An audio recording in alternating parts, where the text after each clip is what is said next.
Ladies and gentlemen, welcome to this week's episode of the Gym Owners Podcast. I'm your host, Tyler Stone. Over there's John Fairbanks. How we doing, John? I'm doing good, Tyler. Didn't mean to listen. We are both your hosts. Let's make sure We we are. get That's this right. fair. But I'm the I other am host the that host, gets and that introduced. guy is just a John. Uh, now, guys, there's an article that caught my attention, and so we decided to pivot immediately from our regularly scheduled programming and go spend this episode speaking only on this subject because I think it's important. An article just came out about a week or two ago. That the CDC says America is now fatter than at any other point in history as obesity rates rise again. Now, this sits as, I would say, the core of the problem that we as a fitness industry need to be helping solve, in my opinion.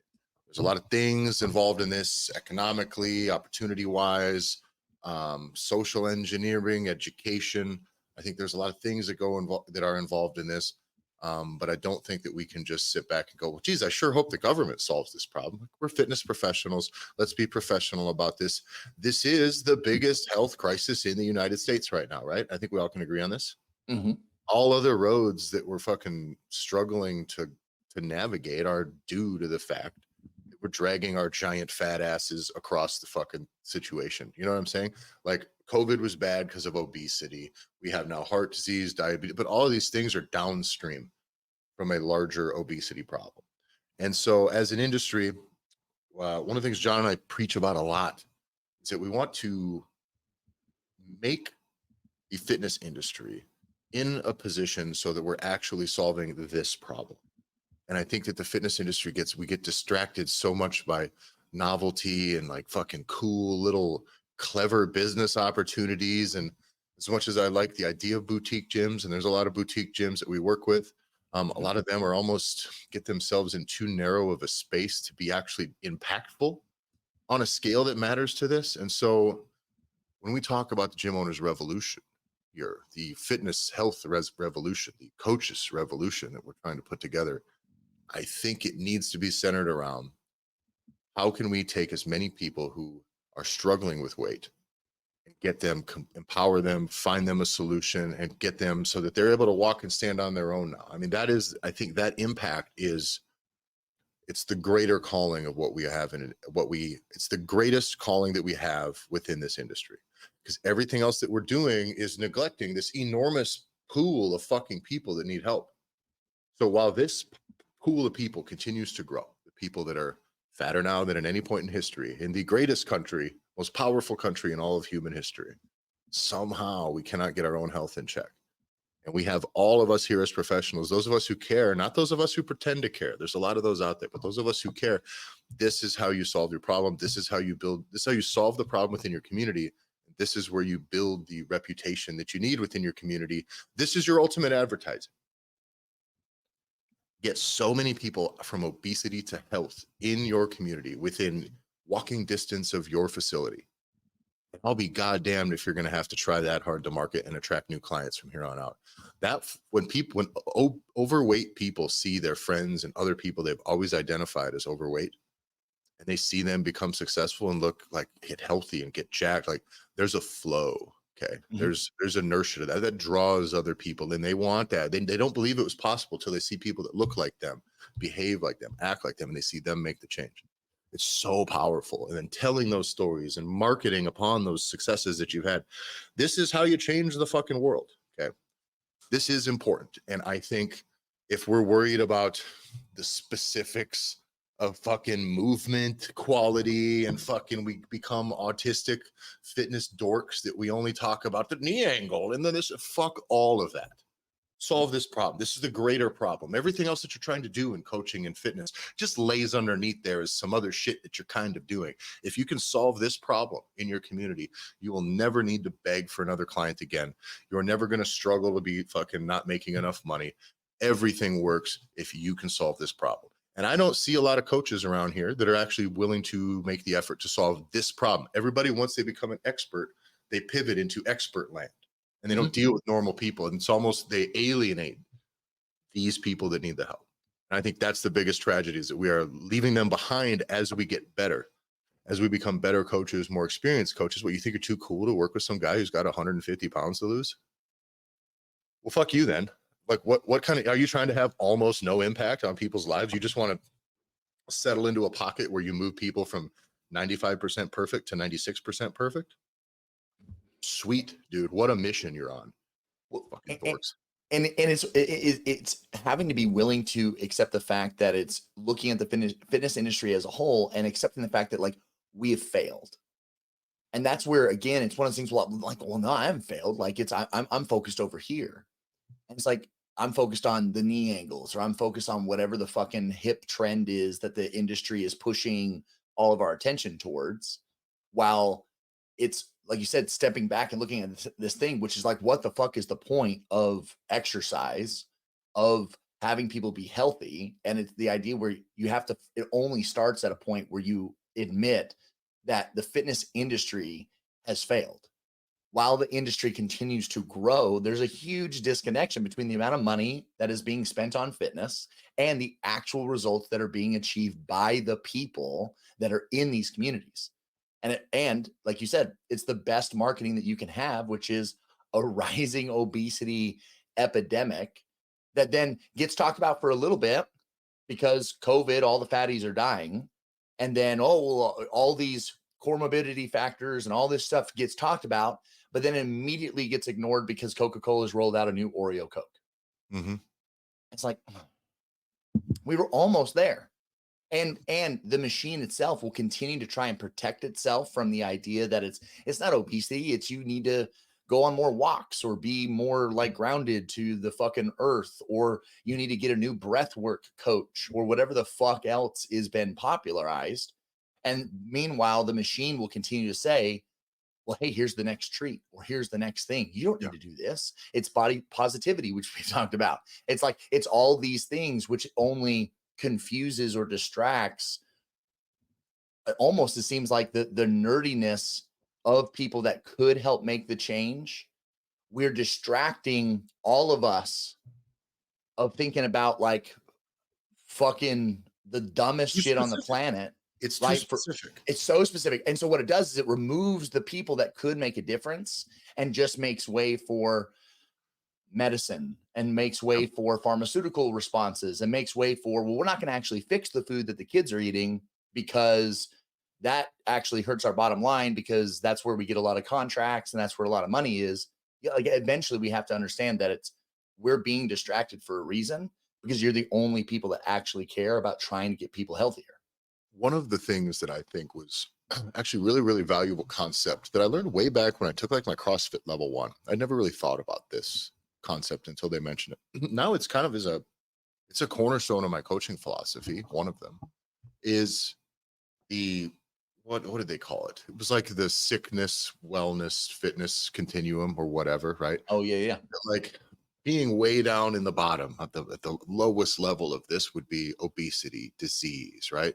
And there's a spectrum that goes all the way up to like elite level fitness, right? At some point there where if you have a certain mile time and you're able to be physically strong and agile, you have a high work capacity, you're efficient, you can run, you can do it. That person is not just fitter and healthier as a whole in most cases, but it really is that it's a buffer against illness. It's a buffer against sickness, right? And so when I start to view the population as people who just lie somewhere along that spectrum, from very fit, very healthy to all the way down to like at your deathbed, obese, about to get your foot cut off or whatever, like that's that's every single person on this planet fits somewhere in that spectrum. Okay.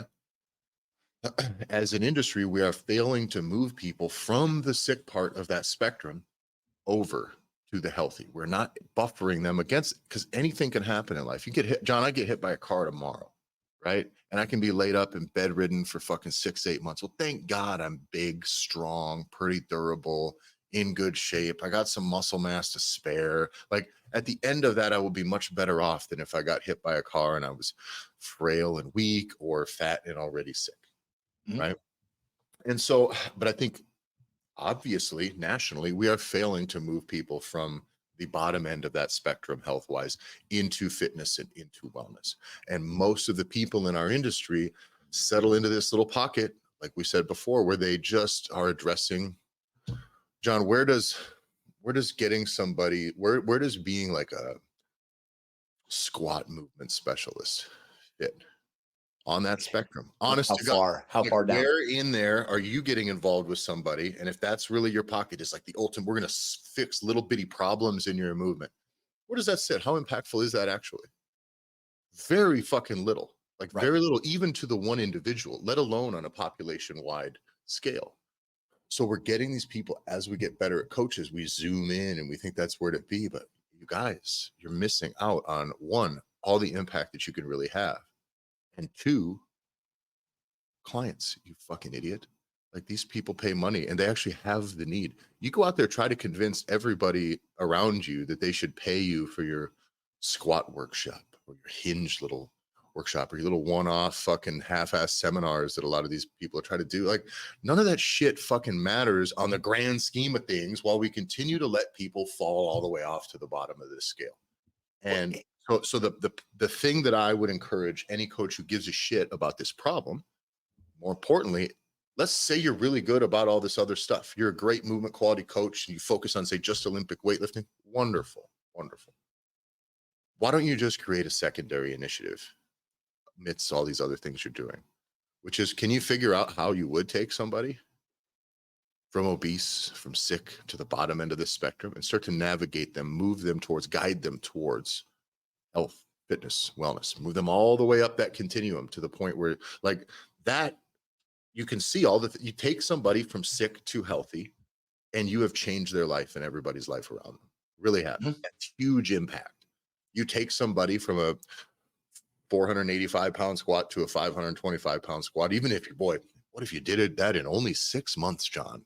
Mhm. That'd be pretty fucking miraculous. It would be. And yet one person kind of maybe gives a shit about that and not even their wife or kids care.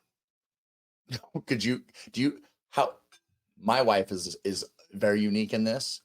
She could give a flying fuck what my Yeah. totals are. And now I'll still tell her, Yeah. hey, today I got this. And she is polite and goes, well, that's not like that's nice. What Like, if but you that's what if you got abs? Like jacked, ripped abs with ab veins by Christmas instead of getting 35 pounds on your total. Mhm. Bet you that changes the tone at home. You know what I'm saying? Like all of a Without a sudden, doubt. conversation, all of a sudden there's some interest now in the stuff you're doing in the gym.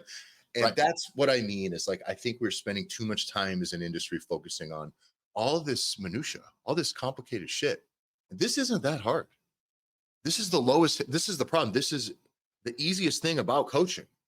People who don't know anything, who aren't doing anything. The whole solution spectrum that I try to solve is based on identifying the lowest hanging fruit that's going to have the most impact.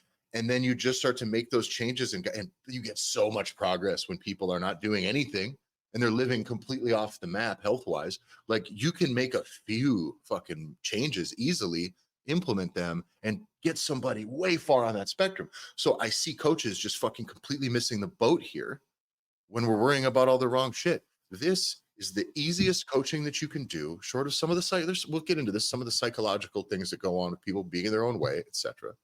But like when a lot of these people are actually willing to make the change to do it, and there's nobody there for them. They're now turning to a guy who's going to teach them how to snatch and clean and jerk for time. Like, what are they go to a gym where it's just kipping pull-ups and shit, where they're going to get fucking like alienated for being overweight or feel alienated. Or at the very least, you don't have a lot of these gyms who maybe could help them. And even if the coaches and gym owners do care, they don't make any content about people that look like these people.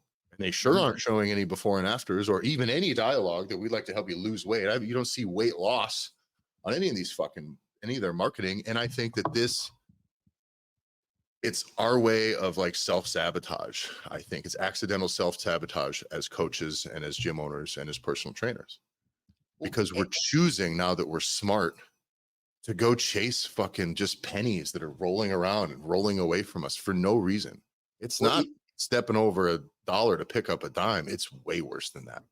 It's and we've falling on your fucking face to pick up a dime and then not even picking it up. It sucks. It's so low impact. What is the point of working for yourself? if you don't have some sort of like high, is it just the money? Because most of these coaches, I'm not seeing a bunch of coaches who are just fucking killing it financially either. It's not like these guys are making Wall Street money and selling their soul for it. They're just doing lame ass, not impactful shit. Living in a world, living in a community surrounded by people who need their help, who are overweight, who Jesus Christ, it makes me enraged when I see how often gym owners and coaches are avoiding this. This is the problem we're here to solve. This is your calling. This is the greatest impact you can have, and we just fucking miss it over and over and over and over again. And it's insulting to me as someone who cares that I still feel like here I'm like on a fucking island as the only person who's even bothering to help these people at And all. and you're calling out the idea where it's like, what is your higher calling, right? What is it that gets you to want to do this thing? Because it is like we've now interviewed enough coaches, enough gym owners, and we've been in the industry long enough where everyone learns this lesson eventually, which is the more niche down you get to where now you're specializing with athletes, you're specializing with these different types of people that are, like you said, are looking to make a 1% increase or be able to do these hyper specific things. They don't pay any money. Ask any coach, if you've been in the industry long enough, if you're working, like, professional athletes are some of the worst motherfuckers to deal with. Yeah, to every CrossFit gym out there, tell me about how much money you make off of your competitive CrossFitters who don't pay a membership, maybe coach one class a week, maybe they train in your facility for 8-10 hours a fucking day. They creep out all the normies who want to come in because they're yelling and doing a bunch of shit with their shirt off and fucking, you know what I mean? Just going so hard all the time. Like, not only are you not making money off of them, a lot of times when you give that segment any chunk of space in your business, they fucking take up more and more and more from other people that should matter. And CrossFit's probably like the most extreme example. It's the most common one that we're going to reference just because of like our background and being from that world and working so closely with those gym owners and coaches. But how much more impactful can your Zumba class be, your Pilates, your fucking yoga shit that you have? Any of these things that are, if I step back and look at it, are like the lower barriers of entry, especially to get folks that are like Gen Pop people that maybe have a girlfriend or have somebody that wants to get them involved. So you go with you're going with your girls, you're going to go get involved. You're going to go try and do this class, this mom class that's inside of maybe a larger gym, that's some type of thing like this, right? How much more impactful would it be if there's an element where it's, I went to this Pilates class at 9 a.m. after I dropped the kids off at school, and it has led to all of these positive changes when it comes to health and weight loss. But if you just focus on the yoga, you just focus on the Pilates, you just focus on the dancing, Do the best Pilates you can possibly do what's that? in this 1 hour, 3 times a week, and it's not going to be that impactful. And we know this to be true, even if it's CrossFit. It doesn't Yep. matter what the extra, and that's why it's like, this is universally true of impact that you're going to make. And this is why we talk about all the time, where it's, if you're going to try and be a part of this, like the revolution, and be a part of these people that are going to make meaningful multi-generational change, you are almost purposely ignoring like you said, the lowest possible hanging fruit that you can then justify your thing as being Yes. a reason, but you're not And getting pay people it. And confused. somehow that might pay the fucking. Then all of a sudden you have enough money to pay the fucking bills and do the other thing. Right. And I think one of the, how do I put this? Let's move forward on this a little bit. I'm just gonna rant and rant. So back to the article. Back to the article. By the way, these numbers are kind of interesting because this is obesity rates, not just obesity. There's also some other stats that are obesity plus overweight, right? So Sure. obesity, I think, is above, I don't know what the BMI is, 31 or something like that, is whatever that line is. There's 4 states that are over 40%. Of everybody's And over that BMI. I'm at like 36%, South Dakota. Like, there's a lot here. 23 states have obesity rates over 35. That's 4 more than even last year. This is fucking, like, year to year, this is getting nuts. Washington, D.C. and Colorado have the lowest figures, but not a single state in all of the United States had less than 1 in 5 obese adults. Talk about identifying your fucking target market. 20% of adults, and actually it's more like 70%, I believe, in the entire country as a whole, if you include being overweight as well. Meaning above a healthy weight, statistically speaking, almost 3/4 of us in the US are overweight or obese. and you and I have pulled data before where the idea of like, if we're getting started and we're wanting to be able to open up a gym somewhere and understanding just your population demographics. And by demographic, I mean like just the volume of people that live in an area. And then depending upon that area, whether you are an urban outfit, whether you are going to be somebody that's a little bit more suburban, whether you're going to be now in a rural area. And we were looking at the percentages and statistics that are coming out of just what is the actual percentage of the existing population that you're in or you're wanting to open a gym in that even are possible market for you. So Yeah. just because you live in a community that has 250,000 people or 30,000 people, it really only came out to be like 20% Yep. of the entire population are people that want that like are people that are reasonably expected to become a member at your gym, like of the possible pool. Yep. And that becomes really relevant because we've looked at those other statistics that show that nearly 3/4 of Americans don't have a gym membership. Yep. Like they're not participating, but that those numbers start to get so small. And if you really zoom back and you look at it, it's like, well, no, because you to only be successful in a gym, you only need like a couple of hundred people. Yeah. And that's where it's like, then you need to be looking at then how are you going to be able to get those people in your communities? Like, what's your best shot at attracting the 10 possible percent of people that could be interested and then being able to help them? And I think the way that this is we're able to uproot that limitation is by starting exactly as you said. We're going to start getting the very few people that are in our area that fit this bill that are actually willing to take action. Start with them because they fucking exist. And that's we're walking over these people to go worry about other problems. But there are people in your area who are actually ready. Right. And if you don't have a reputation built, fine. Find someone who's ready and I've seen this before, John. When someone is really, really ready to make that change, the big change, right? Yeah. Um, Anybody who gave a shit about him and gave him a plan that wasn't bullshit, this person would be successful, right? If as long as I didn't sell these people Herbalife and just tell them they can do whatever the fuck else they would like, you know what I mean? Give them some real reasonable guidance, and these people would have 100% success rate, whether it was with me or anybody else. This is the easiest money you'll ever make if you give a shit, right? You do have to care, you do have to guide these people. Once you get them going, though, now what you have created is, like I said, that inertia. There's a gravitational pull that's going to happen. I think inertia and gravity are two separate things. They're like literally the opposite. So I'm saying these like they're related, but whatever. I think there is a gravitational pull then that happens is when people see someone who looks like them, who now looks very different, and they know where they went. That's where they want to go. All this 70% of people who are uninterested in joining a gym and may never will. Mhm. This is how we adjust that number, because that number is the problem. That is 70% of people who've given up, who are not trying and don't plan on trying, and most likely wouldn't unless there's some sort of revolutionary change. And in our cases, pay fucking attention. Start helping people that are in their position. Don't chase those people who have no interest, but they will begin to chase you once they realize it's possible. Most of them don't believe it's possible and they've given up. And so I think that once you start working with these people, all of a sudden now this tiny little pool of people that you had will grow and grow and grow and grow, because so many people now are going to gravitate towards what you're doing. I do want to reference here, John, this stat of how bad this trend has gone in the last 10 years. Only 10 years ago, we didn't have a single state with an obesity rate above 35%. 10 years ago. By the way, I knew plenty of fat people around here. 2014. Yep. Now there's, what did I say, 23? 23 states have obesity rates. So from 0 to 23.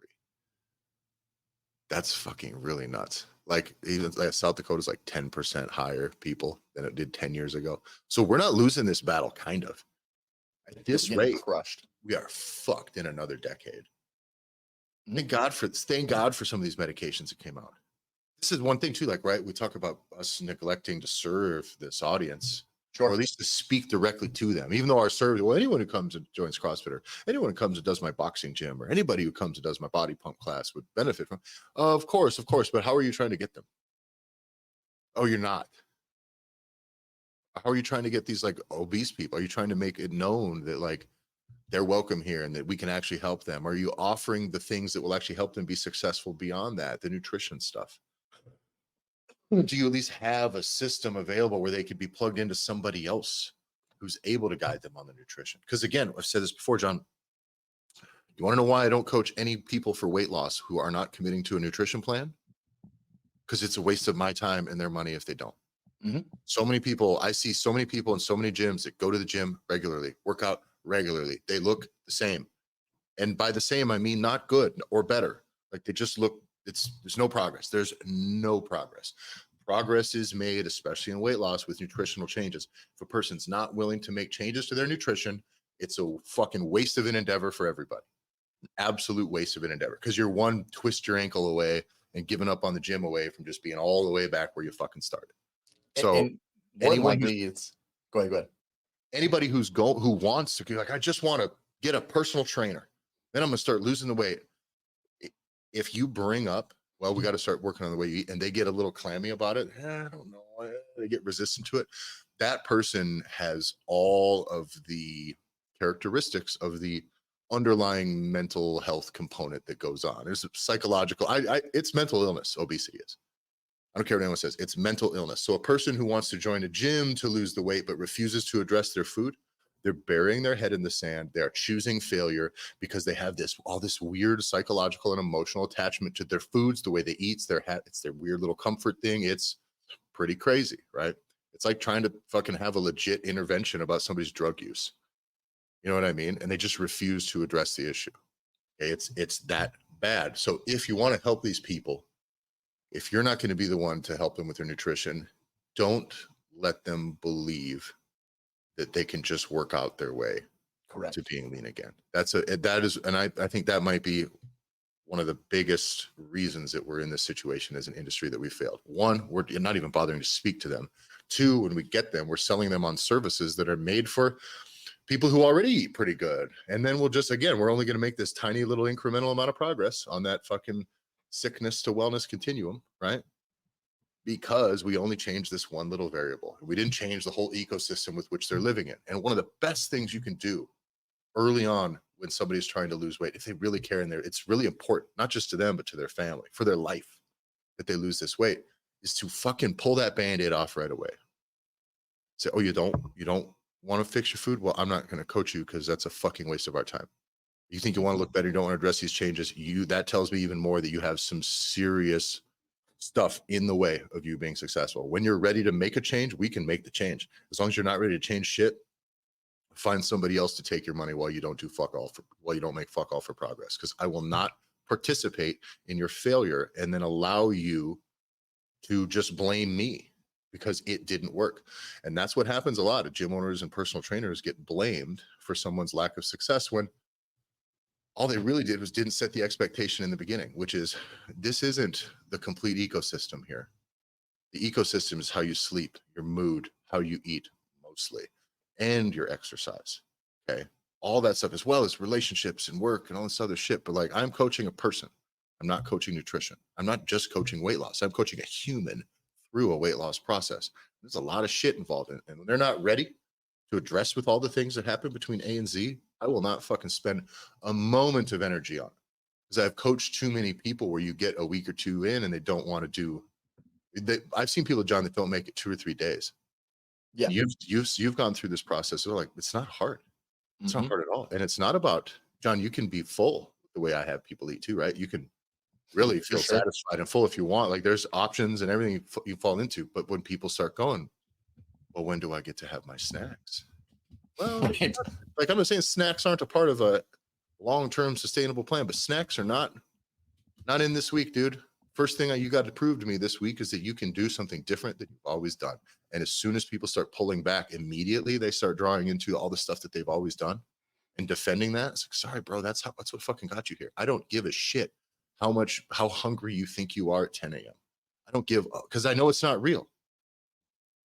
I don't care about the foods that you love so much, or that you have to go to this thing and you have to eat this. I don't know, man. I figured it out. And I'm here to save these people all that long-term trial and error, save them years. And I think that that's what we need to do here as an industry, is double down on being in that position, settle into that pocket. People who are at the bottom end of that spectrum or somewhere towards the bottom of that spectrum. Mhm. I want to cover the most ground. Okay. If 0 to 100, that's percent ratio. If I can get somebody from a 10% to an 85%, what a huge impact. I don't want to be coaching no motherfuckers who are already at 85 to get them to 90. Yeah. Yeah. Some other dork can handle that. I'm not dealing with that shit. What a waste of my energy. Well, and the whole principle, right? The whole idea is like life is full of big moments that really just come down to being able to have difficult conversations. Yeah. And how many, like, how valuable is it to this theoretical lead, this theoretical person that you're talking to? How many people are actually having this conversation, that conversation that you just talked about? How many people do you think this person has actually had that talk with them? I would be willing to say fucking zero. Because the same reason why, and it's, I don't want to deviate too far, but it's the same reason why, if you, we're all autists in our own things, but we all know what it's like when you got a guy that's just never been told before, hey man, shut up. Shut up for just a second.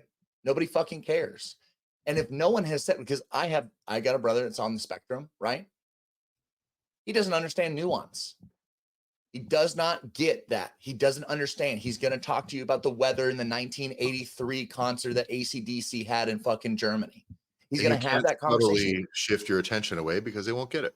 It's just going to be, hey, we don't care, man. We're trying to go to the baseball game right now. Yep. Oh, okay. And it's not rude.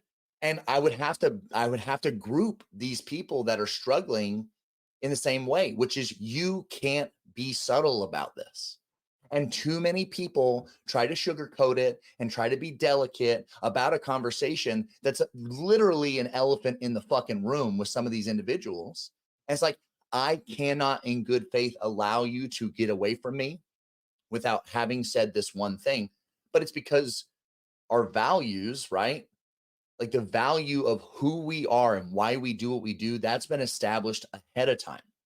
And I get that, like, as we become coaches and get involved in the industry and we start to learn and we have our own interests, which that's always the most dangerous part, right? Is that it's all my coaching now becomes whatever I personally am the most interested in, opposed to what's best for the client that I'm dealing with. But if you have already established ahead of time that, like, my values are X, where I'm going to have integrity and I'm not going to allow anything to compromise what's best for the client because it's client success first, results first, making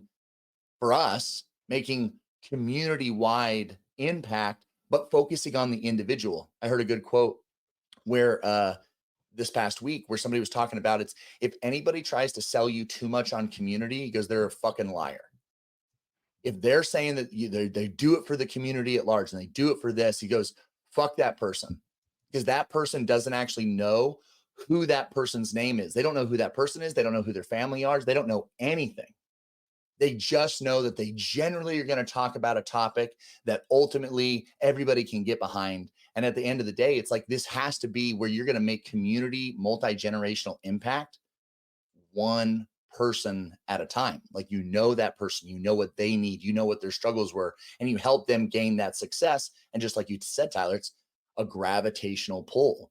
Success begets success. And then those people that are close enough start to get pulled in. And now you get to make community wide impact, but you don't get to make community wide impact until you start working with individuals in an honest way. I think also one of the things that coaches, I found this a lot, at least in the fitness education space that we were in. So coaches seeking further education, right? Yeah. I don't think a lot of them sought any of that knowledge for any other reason than that they can start to position themselves as an expert. I think a lot of people get into coaching so that they can create a dynamic in which they have to be respected simply based on that appeal to authority. Sure.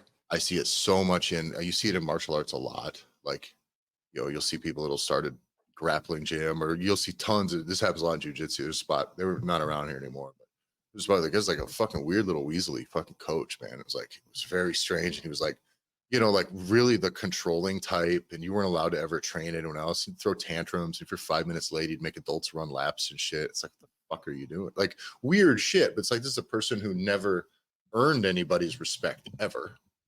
Spent their entire life in adult life in university, was in school, and then went to grad school, and now is just a professor. So no real achievement beyond just these positional tiers of authority. Right. And I see a lot of coaches go, well, I'm a gym person. I can actually be respected if I start putting myself in this position where I'm above these other people. And Yeah. I think it's a lot as coaches want to be an expert, want to be respected, not based on success or achievement, but just based on that position of authority. And I think that that is kind of a bit cancerous in this industry. And I think it's more common than people think. Mhm. Um, Whereas if you actually you have all of those things, if you actually get a little bit of goddamn accomplishments under your belt, and this is the easiest things you can accomplish in fitness. This is the lowest hanging fruit. This is the most life changing, impactful shit. You go ring this bell a few times, 50 Mhm. plus pounds lost. Ring that bell on your social media every time you do it, and do it a fucking lot. Okay. Celebrate your clients' accomplishments. And I promise you'll notice it everywhere you go when people are talking to you about your work. I had a guy the other day was telling me, he was telling somebody else about me while I was there, which is even nicer. He was saying, you know what, Tyler's the guy. Sure. You have these huge franchise gyms in town and other gyms in town that they don't even say anything about helping people lose weight at all. It's almost Yeah. no commitment. They're just trying to get you to join into a membership. And Tyler's just by himself working with his clients, made a fucking, like, his goal, his mission is to shave 1,000 pounds off people in this community, and he's chipping away at it. Like, Right. that is the thing that is fucking real, and that's the thing that matters. All that other shit is very obviously just like shitty sales, soulless business tactics. So you Mhm. can rise above and really be like, so now if I'm going to be honest, there's not a human being in this town in the fitness space that will have the reputation that I have. And I'm pretty rough around the fucking edges if you've listened to me talk. But there's not a one of them that will have any more trust from the population than me. Not a one.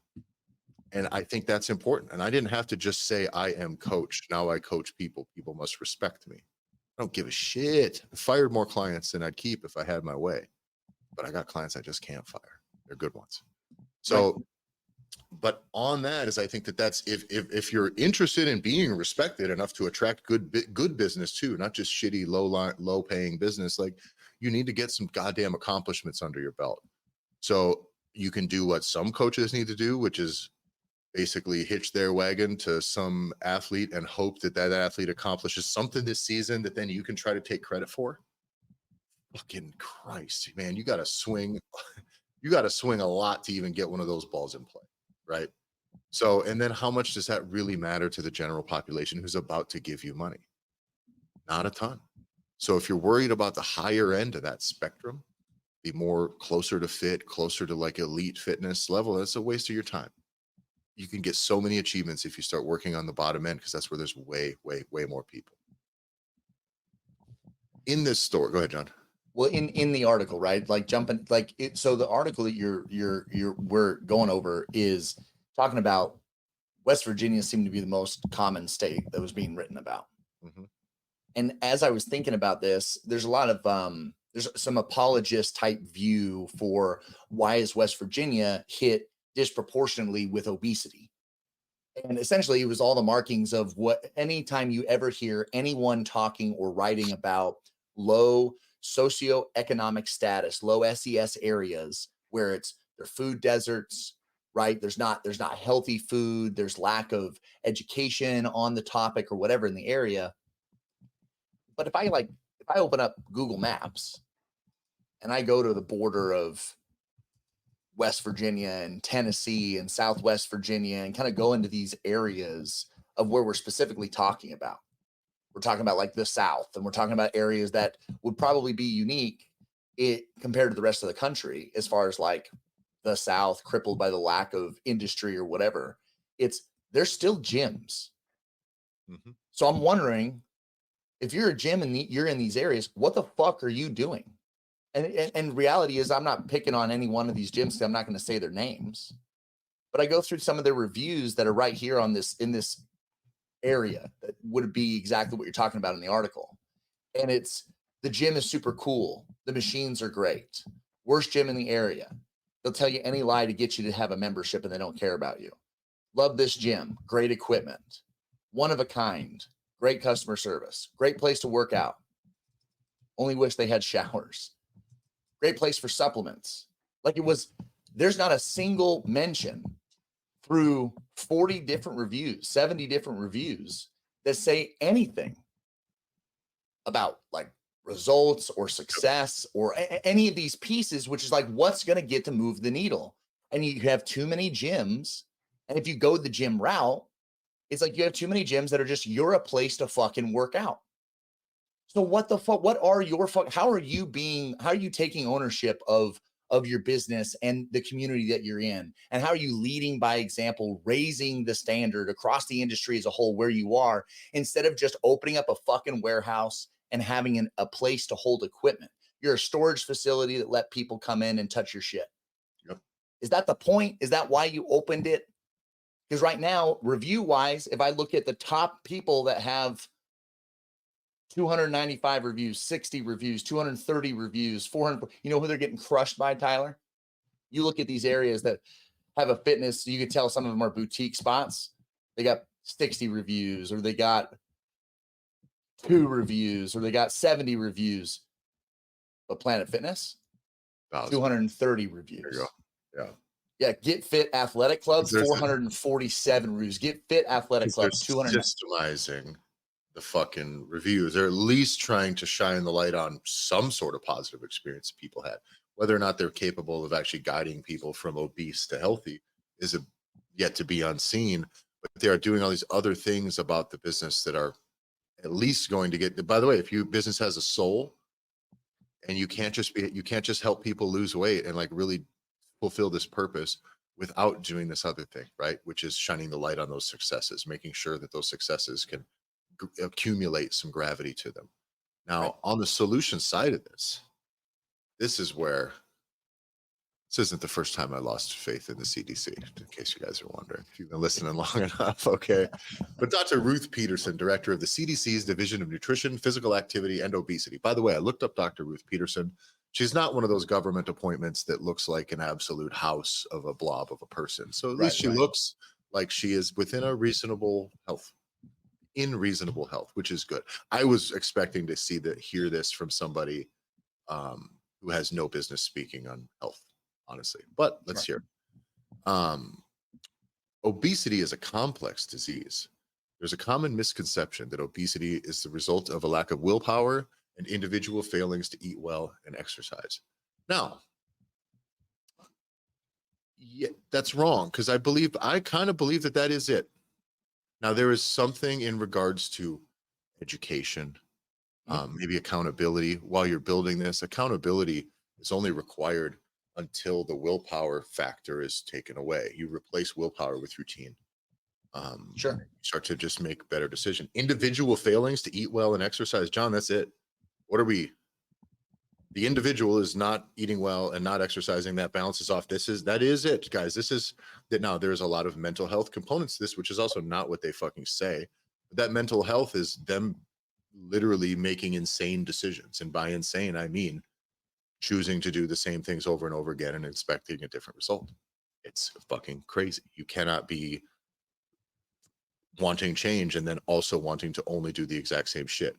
Like this is crazy, right? I wish my car would go, but I refuse to put any gas in it.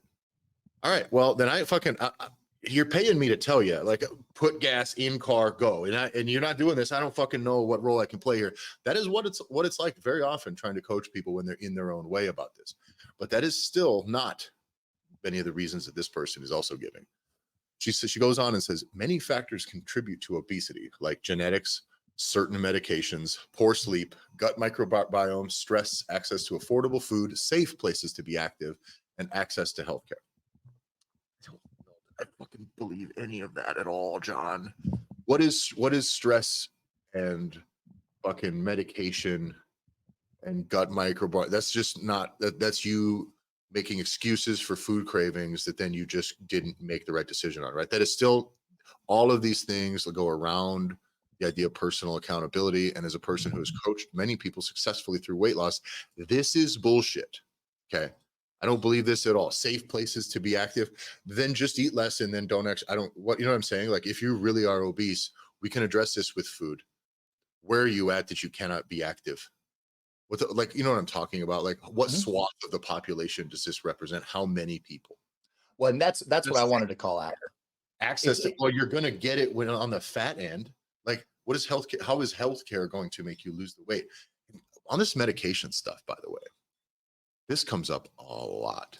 And I know that there are medications that can do some metabolic damage. It's for the most part what happens when people get on medications that quote make them gain weight or quote make it impossible to lose weight. It's that Mhm. that medication makes them hungry. They crave food. It's a signaling thing. And then they are still eating. They're not eating the same calories. They just are hungrier. It is harder to diet. It is there is more noise in the way of this stuff. And it is still about decisions. Sometimes you're in a situation where making the right decisions are harder and they're harder more frequently for some people. Well, the reality is I coach humans in their own lives. So I don't just get to make that fucking excuse. If this is your reality, here we are. Let's fucking go. Stress, John, I know people who have given me this excuse. And when you make them explain that after the fact, they realize how fucking crazy it sounds. When someone has said when they're on a diet plan or working with me on food, and they just completely go, they like a pizza buffet or whatever. I was like, was that your cheat meal for the week? Well, no, because I have a wedding thing on Saturday. So why did you? So I had a really bad day. What the fuck? Like, what are we talking? Like, those two things are not related. So you had a really bad day, so you pigged out for 15 minutes and immediately felt like shit 5 minutes later. Like, would you just do drugs like a normal person then? Like, I don't understand that thing. I mean, I do understand it because I've been there, but Sure. that is an excuse coming from an organization that's supposed to understand like a logical, systemic approach to this is fucking dumb. All they've done here is given people the same excuses that I hear from fat people who are trying to stay fat, who are trying to justify themselves staying fat. I'm not fat, it's just genes. It's my genetics. My parents were obese. That's Mhm. why I'm obese. No, your parents were obese because they did obese person things. They had obese person habits. They were had the activity level of an obese person. They ate food like an obese person. They shopped like an obese person. And you grew up in that environment, learning how to live fully, beginning to end, cover to cover, like an obese person. It's not your fucking genetics. Okay. Now, genetics can, there's a little bit of wiggle room there, right? And how awesome you're going to look at your best and how shitty you're going to look at your worst. But I refuse to tolerate that excuse from people. It's just, it's like, just tell me you don't want to try. That's fine. Because I'm never hearing that from people who are reaching out to me wanting to get fit. That's just something when you'll see somebody just decide to start typing on the internet about some fucking health post that they saw. It's absolute bullshit. I don't buy it one bit. And it is a mental health thing where it is the excuses that we tell ourselves, they get started around right 10, 11, 12 years old. Yeah.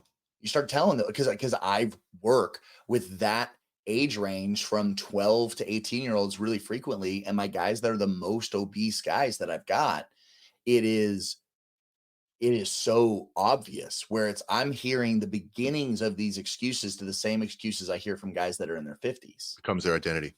It is. It If you becomes that can't big piece. if you can't shift the way you view yourself or at least your potential towards something healthy, you're right. If you think you're fat just because you're fat and it's your genes and you've always been fat and it's the way it's always going to be, then you are 100% correct. It's self-fulfilling prophecy. It is. Yeah, you are wrong, but the outcome's going to fucking be the same, so whatever. I don't try to convince those people because they're so far in their own way. I can't pull somebody off of themselves in a fight. All right, dork. If you fucking beat yourself up, then I'm gonna move on to people who are trying to make some real fucking progress here.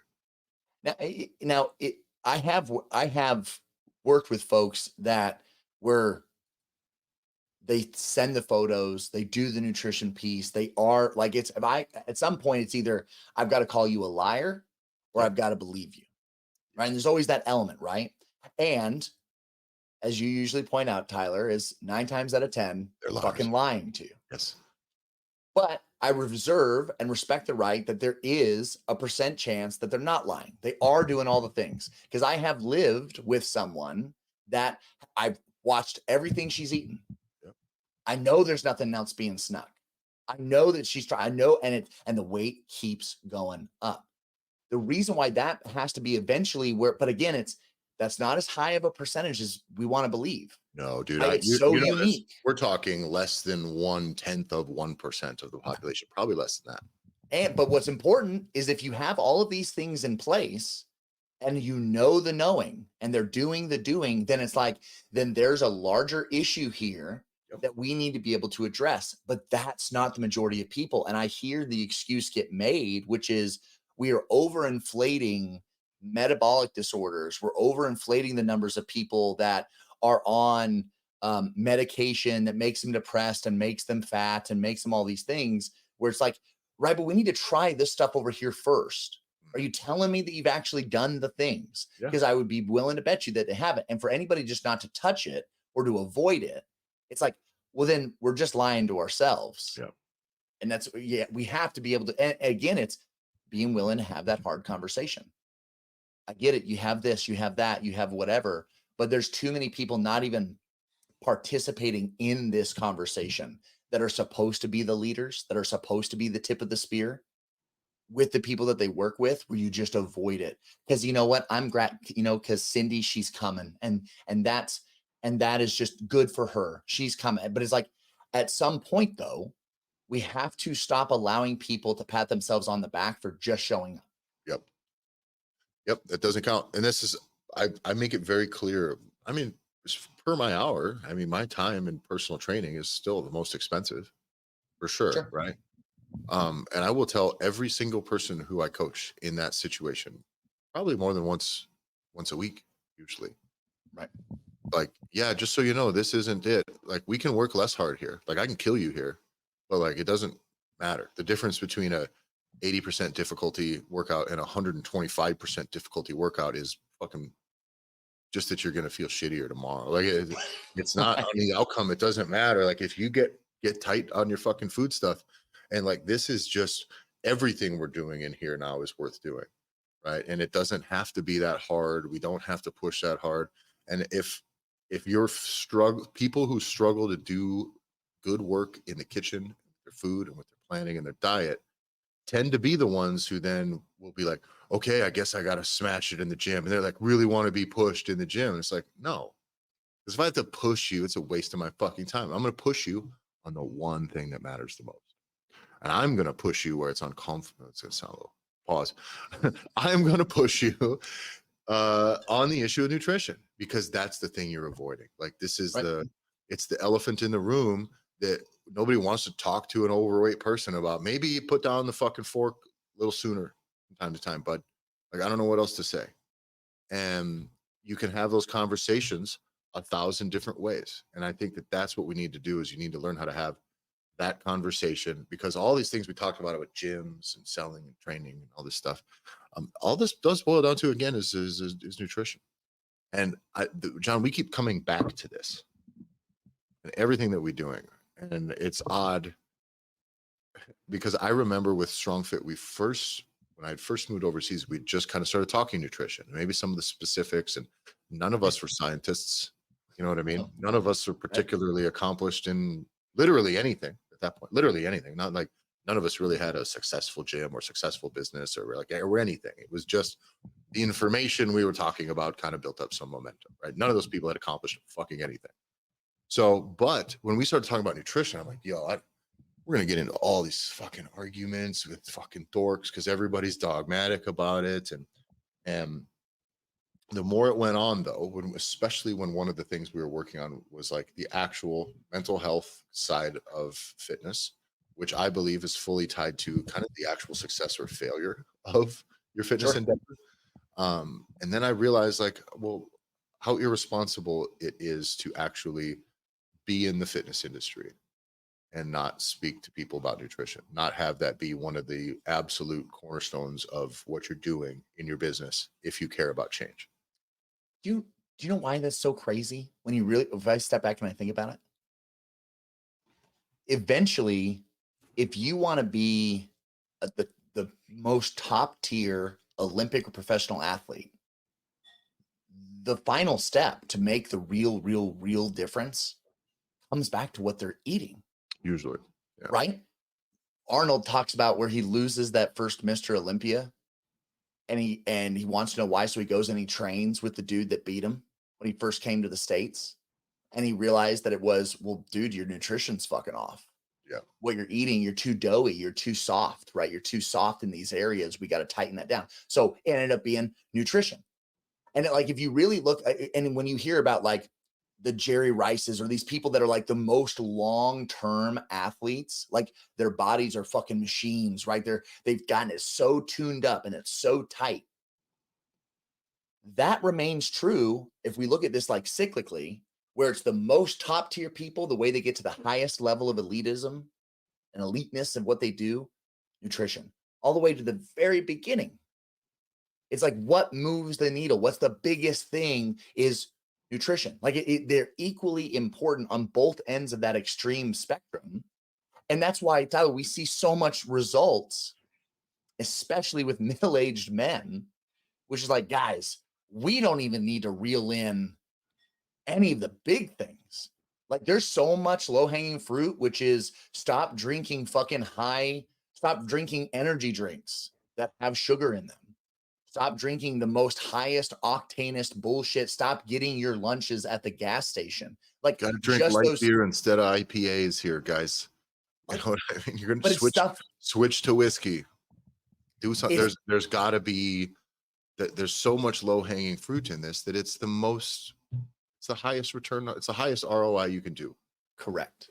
And we're wasting a bunch of shit chasing stuff that the people you're coaching don't give a shit about. Nobody really cares about their squat being 10% better. Nobody really does. If they do, they're not the types of people that are going to pay a bunch of money. And they certainly aren't have you ever listened to a person talk about their squat getting better to like a room full of people that aren't currently gym members or paying coaches? Nobody at that table gives a fuck. Nobody in that room gives a shit. It's fucking like, but now that person having the conversation about who they hired and how they lost 50 pounds that year, because everyone is astonished at how good they look and is wondering how they did it. That conversation carries some weight, and that conversation covers some distance. And I think we're fucking up by chasing all the wrong shit as an industry, and it shows. These statistics are fucking alarming, dude. Alarming. Fatter now than we've ever been. Well done, guys. Fitness industry, by the way, makes more money now than it ever has. Fuck. But cheers. The order. Yeah, cheers. Congratulations, everyone. You did it. It's that order of things. And I called this out when we were looking at articles a little bit ago, but it's like the order of everything that we do is so important.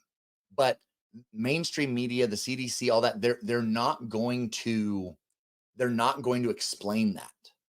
So if you take normal humans and you give them any excuse will do for regular people, give them any excuse possible. And if they're looking for it, they'll take it and they'll use it.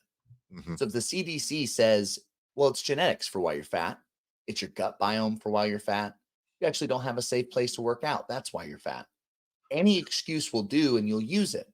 But we all know that realistically speaking, that you will not be able to convince someone that is at the lowest tier, right? That lowest end that you talked about, even within CrossFit's method, where if they're at the lowest end, you cannot start to talk to them about their gut biome. No. It's so far. That's such a huge leap. Start talking to them about like all this like crazy movement concepts and shit, all this, or their emotional health with it. Like, no.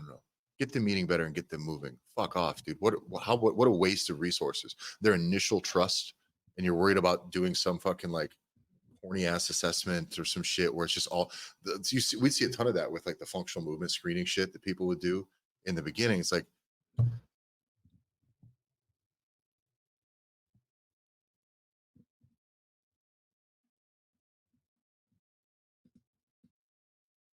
had a quick equipment meltdown here, but going through all this process of a lot like functional movement screening on someone that just has 100 pounds to lose, you know how much of their movement is wrong? Fucking probably all of it.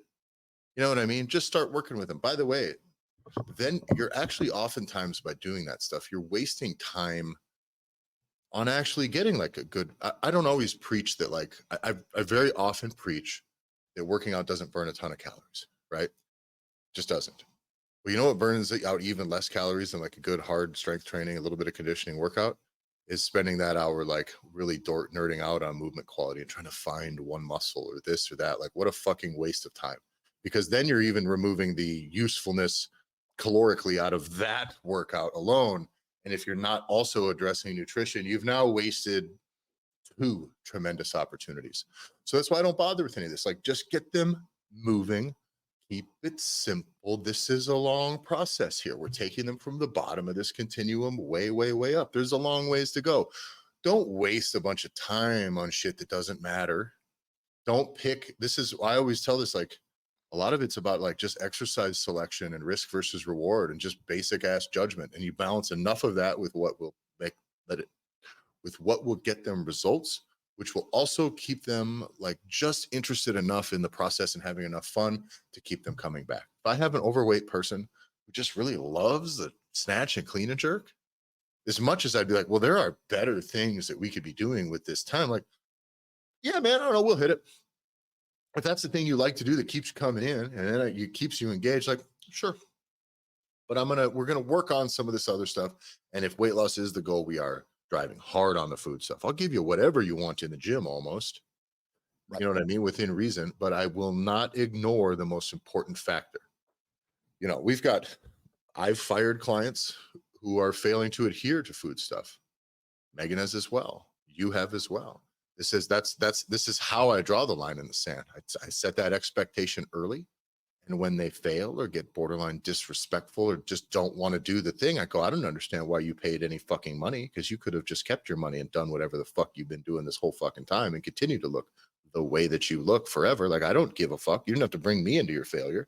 You could have just done fuck all on your own. Here's your money back. You're not doing it. You're telling me you're not doing it. And you're getting catty with me. No, we're done. Okay. Because that's a person who's not ready. And that person will be served better by having had that conversation. Somebody brought that hammer down right away and says, I'm not going to allow you to be delusional about this. Okay. I won't participate in your failure. I'm telling you what it takes to be successful. This, you are not doing it. You can come back to me when you're ready to actually do the doing. Until then, go waste your money on anybody else. I will not participate in your failure. I will not be the linchpin of your failure, and I will not be blamed for your failure. I do success. Do these things, we will be successful. That's the name of the game. And I think that that's the line that you guys can draw once you start getting some real fucking success out of people here. Success that matters, that not just matters to them, but to all the people around them. You're making microscopic impacts on people's lives if you're worried about movement quality as though it's the highest fucking standard that exists in fitness. What a waste of fucking time while our population gets there. John, there was a one piece of data here I just want to run by. I know we're running long. For the last 20 years, we have been 1.8% more likely every year than the year before it to be obese. Our obesity risk is like it's like almost 40% higher, our chances of being obese than it was 20 years ago. That's fucking crazy. Especially the if you have curve kids. on that is nuts. If you're a parent and you've got children, or the clients that you work with have children, like, this is why we talk about the idea of like multi-generational impact that you can have. This is not just one individual. This is every individual that this person touches, and then their own posterity. And we talk so much shit and we speak so definitively about this topic because we weren't good on this.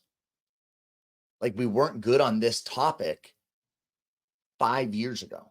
Because Correct. Tyler, like, we helped you, like, we were working with gyms. And when you brought up the movement assessments, it brought me back to, we helped implement and manage large scale systems inside of a successful gym.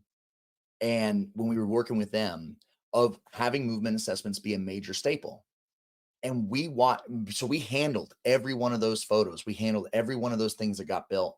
And I cannot tell you how many fatty boom baddies were coming across in these photos. And not once did we say, hey, we should probably not worry so much about a difference between a 30% and a 40% angle on their overhead squat.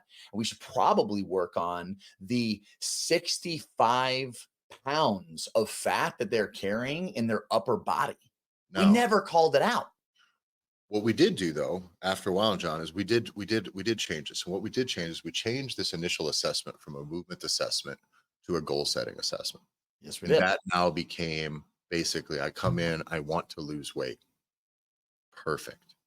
Now we're going to list out the thing. This becomes actually, this is a longer form version of what our actual sales process really would be, which is Mhm. just, what do you want to accomplish? Perfect. Let's list the things that are, let's have a conversation about your diet. Oh yeah, because it's all diet. So you get all that down and go, well, this is how you establish a plan for them to become successful. So now that movement screening is really just a goal setting meeting, and then we establish a plan, and then we can sell you on the things that you'll need to do in order to be successful. And that now made it much more ethical. It was much more successful. And it made more sense to the people involved, because if you are going in to lose weight and somebody is immediately now making it about something you didn't give a shit about, Short that lived. hurts immediately. That's a very intense disruption of expectations, and falling short of expectations or not meeting expectations or poorly aligned expectations are essentially cancer for any sort of business customer relationship. Yeah. So speaking of cancer, also, contributor, obesity is also a contributor. So yeah, trying to, sorry, I keep getting stuck on some of these stats and they're all just depressing. So we're just going to move on. Guys, thanks for listening, everybody. It's not looking good out there. So we'd like you guys to be lead the charge. Get out there and make a fucking difference. Got questions about how to do this, or you want us to help you implement some of this stuff within your business, shoot us a message at the Gym Owners Podcast on Instagram, or me at Tyler F. and Stone. That's Tyler EFFI and Stone. And John? You can follow me on Instagram at jbanksfl. We are going to be rolling out a lot of stuff here in the near future. One of them is going to be, this will probably be next week, the results template stuff. This first thing you'll be able to do for free, right? Is it for free? Am I speaking out of turn? It'll be for free. Okay, but there's like truly action plans on how to make your gym, your business, your coaching truly results focused, which sits at the centerpiece of what we're trying at the cornerstone center. What the fuck ever, man. It's the thing Yeah. we're trying to do with the big words. That's what you want to be doing, is making everything you do about the success of your clients. If you start there and build your marketing, all your other systems outward from that, sky's the limit. So if you want to get in on that free, make sure you pay attention. Make sure you subscribe to the show on whatever you're listening to. Leave us a review if you're still listening, please. Not just the stars. You got to say something nice. We keep forgetting to ask. These are not sexy, entertaining podcasts for like just the general population. So for those of you that are listening, get out there, leave us a review. It helps. I'm told. I don't know. Thanks for listening, everybody. We'll see you next week.